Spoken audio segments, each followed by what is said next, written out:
পশ্চিমবঙ্গে যে upper primary TET হবে তার সিলেবাস কি, তার এলিজিবিলিটি ক্রাইটেরিয়া কি, পরীক্ষার প্যাটার্ন কি হয় এবং পরবর্তীকালে রিক্রুটমেন্ট প্রসেস কি করা হয়, সেই সব নিয়ে আজকের ভিডিওতে আমরা আলোচনা করব। এটা মেনলি 6 to 8 এর টিচার নিয়োগের পরীক্ষা, আপার প্রাইমারি বলা হয় এই জন্য একে। এলিজিবিলিটি ক্রাইটেরিয়া হচ্ছে এটাতে তোমাকে গ্র্যাজুয়েশন থাকতে হবে, গ্র্যাজুয়েশনের সঙ্গে যদি তোমার ডিএলএড থাকে, এবং গ্র্যাজুয়েশন এবং ডিএলএড দুটো আলাদা আলাদা টাইম লাইনে হতে হবে। দুজন একই টাইম লাইনে হয়ে গেলে কিন্তু মুশকিল, দুটো কোর্স আলাদা আলাদা টাইমে হতে হবে। অথবা কেউ যদি গ্র্যাজুয়েশনে 50% নাম্বার পেয়েছো, সেটা অনার্সে হতে পারে, পাস কোর্সে হতে পারে, এবং তার সঙ্গে তোমার বিএড ডিগ্রি আছে 2 বছরের, তাহলেও কিন্তু তুমি এই পরীক্ষার জন্য এলিজিবল। অর্থাৎ যাদের ডিএলএড রয়েছে বা যাদের বিএড রয়েছে এবং তার সঙ্গে গ্র্যাজুয়েশন রয়েছে, তারা কিন্তু এই পরীক্ষার জন্য এলিজিবল। এবার বয়স হচ্ছে তোমার 21 থেকে 40 বছরের মধ্যে হতে হবে। আচ্ছা, কারো যদি এসসি এসটি ওবিসি অর্থাৎ সংরক্ষিত শ্রেণীর জন্য 5% ছাড় থাকে, অর্থাৎ গ্র্যাজুয়েশনে 45% নাম্বার থাকলেও কিন্তু তারা এই পরীক্ষার জন্য এলিজিবল। বয়স বললাম। এরপর হচ্ছে এসসি এসটির জন্য আরো 5 বছরের ছাড় থাকে, অর্থাৎ 40-এর জায়গায় তারা 45 বছর পর্যন্ত পরীক্ষা দিতে পারবে। এবার আমরা দেখে নেব হচ্ছে এক্সাম প্যাটার্ন। মোট পরীক্ষা হয় 150 নম্বরের এবং সময় থাকে 150 মিনিট। 150 মিনিটকে যদি আমরা আওয়ারে কনভার্ট করি তাহলে সেটা 2 hour and 30 minutes, 2.5 ঘন্টার। মানে নর্মালি সিটেড পেপার 2 যেভাবে হয় পশ্চিমবঙ্গের আপার প্রাইমারি টেট ঠিক একইভাবেই হয়। তো সেক্ষেত্রে জেনারেল পেপার থাকে এই 3টে, এটা সবাইকেই দিতে হয়। চাইল্ড ডেভেলপমেন্ট অ্যান্ড পেডাগজির উপরে 30 মার্কস থাকে। ল্যাঙ্গুয়েজ 1, যেখানটা তুমি বাংলা, হিন্দি, উর্দু, নেপালি যে কোনো একটা সিলেক্ট করতে হবে, সেখানে 30 মার্কস থাকে। এবং ল্যাঙ্গুয়েজ 2, যেখানে ইংলিশ সিলেক্ট করতে হবে, সেটাতেও 30 মার্কস থাকে। এই যে 30-30-30 এই করে 90 নাম্বার, এটা সবাইকেই দিতে হবে। এরপরে যারা সায়েন্স ব্যাকগ্রাউন্ড থেকে রয়েছে তাদের জন্য ম্যাথ অ্যান্ড সায়েন্সে 60 নম্বর থাকবে, এবং যারা আর্টস ব্যাকগ্রাউন্ড থেকে রয়েছে, মানে সায়েন্স বাদ দিয়ে গ্র্যাজুয়েশনে বাকি যার যা ছিল, ইকোনমিক্স হতে পারে, কমার্স হতে পারে, আর্টস হতে পারে, বা ল্যাঙ্গুয়েজের কোনো সাবজেক্ট হতে পারে, তাদের সবাইকে পরীক্ষা দিতে হবে এসএসটির উপরে, সোশ্যাল স্টাডিজের উপরে। সোশ্যাল স্টাডিজ কী কী সাবজেক্ট নিয়ে তৈরি? হিস্ট্রি, জিও এবং পলিটি, এই 3টে নিয়ে সোশ্যাল স্টাডিজ তৈরি। মেনলি এই 3টে থেকেই প্রশ্ন আসে 60 মার্কসের।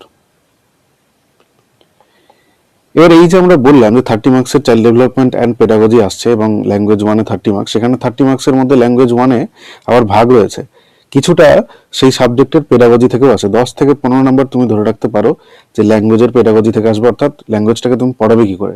ল্যাঙ্গুয়েজ 2-এরও পেডাগজি থেকে 10-15 নম্বর আসবে, এবং এই যে তোমার সাবজেক্ট স্পেসিফিক যে জায়গাটা, সেখান থেকে 20 মার্কসের আশপাশে পেডাগজি থেকে প্রশ্ন আসে। এই হচ্ছে পরীক্ষার প্যাটার্ন, এক্সাম প্যাটার্ন। আর বাকি 40 নম্বর হচ্ছে সাবজেক্টের। এরপরে হচ্ছে নিয়োগ পদ্ধতি। এরপরে নিয়োগ কি করে করা হয়? যখন টেটে পাস করবে, টেটে পাস করার জন্য টেটে কিন্তু কোনো কাট অফ নেই, টেটে কোয়ালিফাইং মার্কস হয় পাস করার জন্য।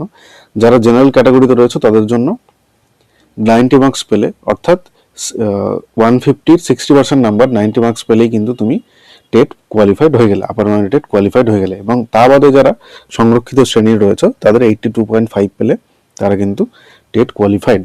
এটা হওয়ার পরে একাডেমিক স্কোর, টেট স্কোর, পেশাগত যোগ্যতা এবং ইন্টারভিউ নাম্বারের উপরে মেধা তালিকা তৈরি করা হয়।